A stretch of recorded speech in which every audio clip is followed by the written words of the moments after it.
While the consultant was explaining the complexities of my baby's heart condition to me in a hushed, confidential tone, I stared fixedly at his yellow and red spotted bow tie, half expecting it suddenly to spin round like a joke one. That's how spaced out with fear, anaesthetic and shock I was after my emergency caesarean. I don't know why he bothered to lower his voice anyway, since I'd been shunted off into a room of my own. Or maybe that should be a store cupboard of my own, because it was a tiny slice of space, with one high window and a wall lined with boxes of equipment. They were probably as surplus to requirements as I seemed to be, now that my baby was sustained by the resources of the intensive care baby unit instead of my own. "Can I see her?"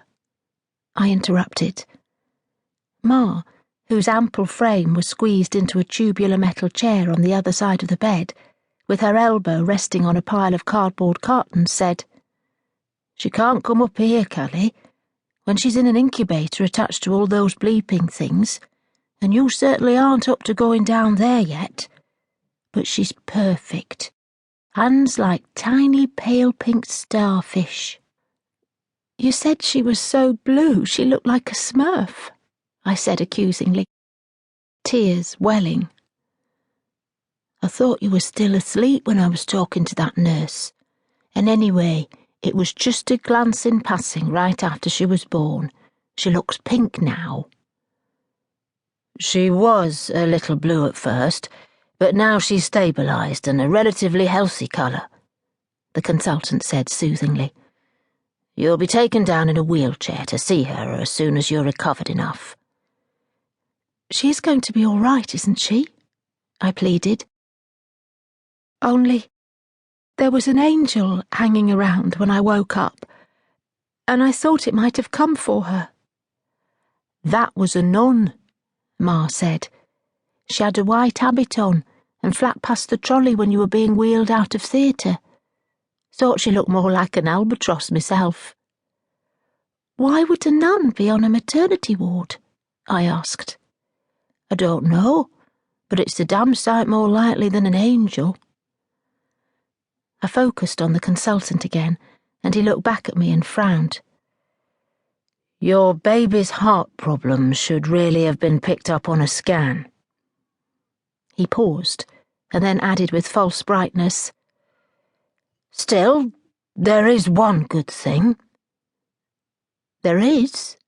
Ma asked incredulously. "Yes, the majority of female babies with similar malformations also have Turner's syndrome, which can lead to other side effects. But your baby doesn't." "Thank heaven for small mercies, then," my mother said dryly, without removing the jade cigarette holder that was clenched between her teeth. Having tired of repeating to hospital staff that she'd no intention of lighting up inside the premises, she'd removed the pink sobrani from it and placed it carefully in a silver case in her vast red Radley handbag. The consultant eyed the empty holder in much the same way I'd been looking at his bow tie, and then his gaze moved to the colourful splashes of oil paint on the legs of her black slacks and across her tunic where her bosom tended to rest on her palette while she painted. She looked like a walking embodiment of Jackson Pollock's dark period, if he'd had one. Still, it was a measure of her love that she'd rushed down on the first train once my friend Celia had called her, despite her oft-repeated statement that she never wanted to set foot in London again. "Never mind Pollock, this is my dark period," I muttered.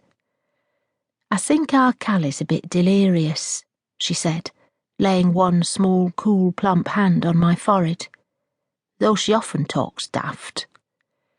"I'm not, and I understand about Stella needing an operation right away. Will she be all right afterwards?" "She certainly won't survive if we don't operate," the consultant said evasively, still in that low, confidential voice. "She's not quite full term, and of course there are always risks involved in operating on such small babies, but you do understand that her long-term outlook is at present obscure, don't you?"